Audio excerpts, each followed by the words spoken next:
आज से 5 वर्ष पूर्व जब तक मैंने पूरा मेवाड़ का इतिहास नहीं पढ़ा था, मैं भी मानसिंह जी को हे दृष्टि से ही देखता था।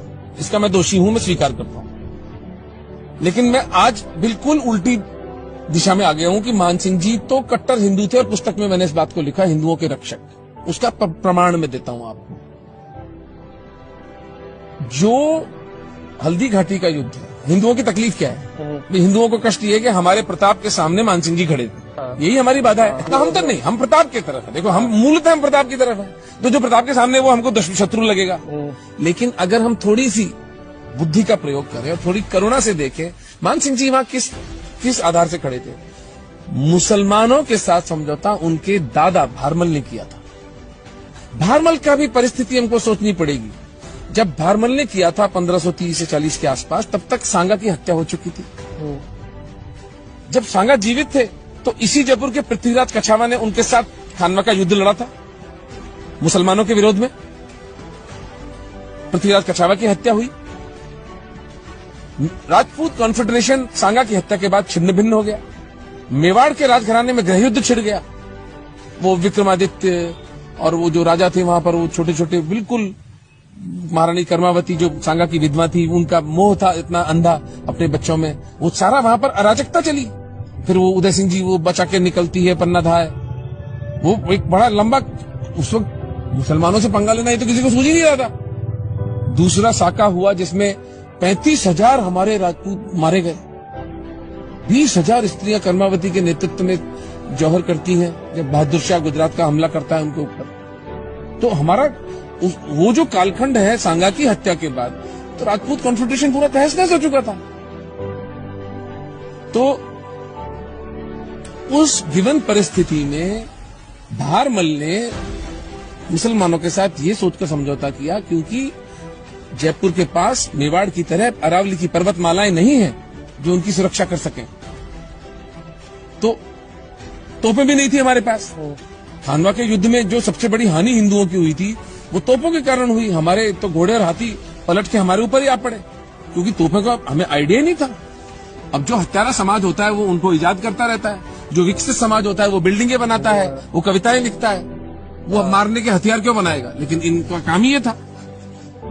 तो जयपुर के पास मुसलमानों के साथ एक अस्थायी समझौते के अलावा कोई विकल्प नहीं था, वरना ये यहां पर इस्लामाइजेशन होता। तो फिर मानसिंह जी अपने दादा के वचन से बंधे हुए थे। मेरा मानना है, मैंने सिद्ध भी करने का प्रयास किया है कि हल्दी घाटी के युद्ध में प्रताप जब पूरी तरह से घायल हो चुके थे, चेतक घायल हो चुका था, अगर मानसिंह जी चाहते और उनका 2-4 किलोमीटर भी पीछा करते तो प्रताप को हानि पहुंचा सकते थे। लेकिन उन्होंने प्रताप को निकलने दिया।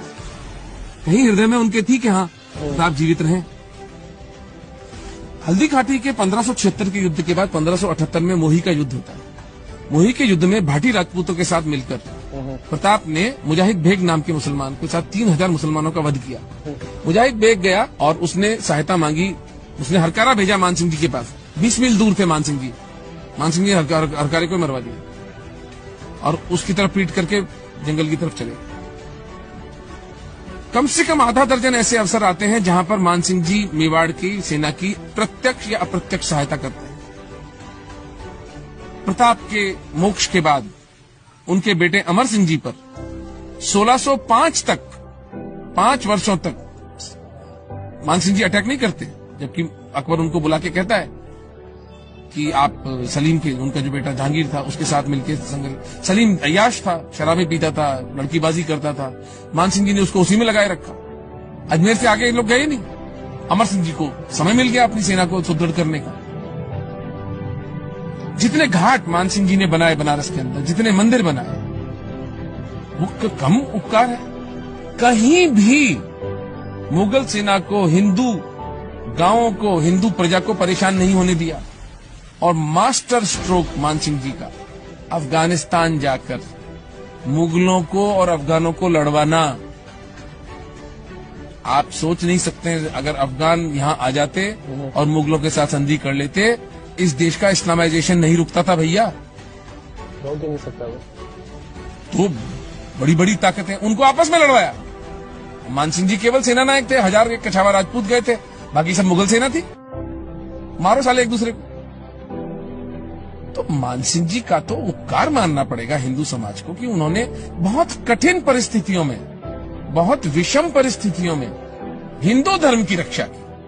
ऐसा और परंपरा है। प्रताप के प्रति, मेवाड़ के प्रति उनके हृदय में प्रेम था। अंदर से वो मुसलमानों से घृणा करते थे, प्रकट रूप से बोल नहीं सकते थे। और जयपुर के पूरे राजघराने को हम उस 150 वर्ष के कालखंड पर जज करते हैं। हम भूल जाते हैं कि उससे पहले के 850 वर्ष के अंदर जयपुर के राजपूतों ने किस तरह से, कछावा राजपूतों ने मेवाड़ के राजपूतों के कंधे से कंधा मिलकर मुसलमानों से युद्ध किया। और अंतिम बात, इतना क्लोज प्रॉक्सिमिटी में होने के उपरांत भी मानसिंह जी को तो अकबर अपना बेटा कहता था। जयपुर के राजपूतों ने इस्लाम कभी स्वीकार नहीं किया। ये कोई छोटी बात नहीं है। आप इस माफिया को नहीं जानते। ये लोग सतत उन पर उनको कन्विंस करते रहते थे कि इस्लाम में आ जाओ, इस्लाम में आ जाओ। जयपुर के राजपूतों ने स्पष्ट मना कर दिया। तो जयपुर के राजपूतों के चरण धोकर उनका चरणामृत पीना चाहिए हमको। ये 3 राजपूत, जयपुर के कछावा, जोधपुर के राठौड़ और मेवाड़ के सिसोदिया, इनमें शिखर पर सिसोदिया है, इसमें कोई संदेह नहीं है, क्योंकि उन्होंने नेतृत्व दिया। उन्होंने ही वो भाले तीर अपनी छाती पर खाए, उन्होंने ही हमारे हिंदू समाज को नेतृत्व दिया। लेकिन राठौड़ों का और कछावों का योगदान भी कम नहीं है। और सबका, खींची परिवार, परमार राजपूत, गौड़ राजपूत, छोटे मोटे जितने भी राजघराने थे, शेखावत, सभी ने, सब लोग, कोई किसी ने, राजपूतों ने हमें नीचा नहीं दिखाया। और उस यशोगान को हमें बिना संकोच के सप्रमाण गाना चाहिए।